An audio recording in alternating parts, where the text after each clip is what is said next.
রহস্যময় প্রাসাদের ভূত। আরাবলী পাহাড়ের মাঝে অবস্থিত একটি প্রাচীন প্রাসাদের গল্প আছে। এই প্রাসাদের নাম ছিল চন্দ্রমহল এবং এটি তার অনন্য স্থাপত্য এবং আশ্চর্যজনক শিল্পের জন্য বিখ্যাত ছিল। কিন্তু বছরের পর বছর ধরে এটি ভূতের গল্পের জন্যও বিখ্যাত ছিল। এই প্রাসাদটি রাজা বীরপ্রতাপ সিং দ্বারা নির্মিত হয়েছিল, যিনি তার সময়ের একজন অত্যন্ত সাহসী রাজা ছিলেন। প্রাসাদের স্থাপত্য ছিল অনন্য এবং এর সৌন্দর্য ছিল চারিদিকে বিখ্যাত। কিন্তু একটি দুর্ভাগ্যজনক ঘটনা এই প্রাসাদকে অভিশাপ দেয়। রাজা বীরপ্রতাপ সিংয়ের কন্যা রাজকুমারী মৃদুলা তার সৌন্দর্য ও প্রজ্ঞার জন্য বিখ্যাত ছিলেন।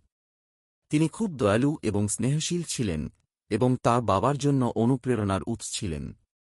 কিন্তু একদিন পার্শ্ববর্তী রাজ্যের রাজা, যিনি অধার্মিক ও ঈর্ষান্বিত ছিলেন, চন্দ্রমহল আক্রমণের পরিকল্পনা করেন।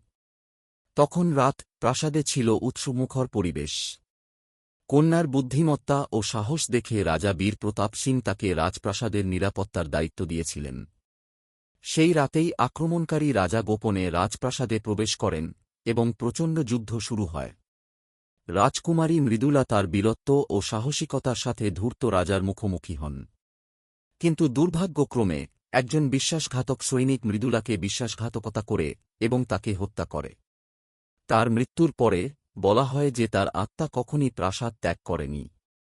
প্রাসাদের প্রতিটি কোণে তার আত্মা অনুভূত হয়েছিল।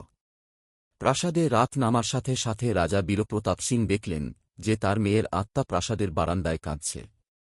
অনেক চাকর জানালেন যে তারা মৃদুলাকে প্রাসাদে দেখেছেন।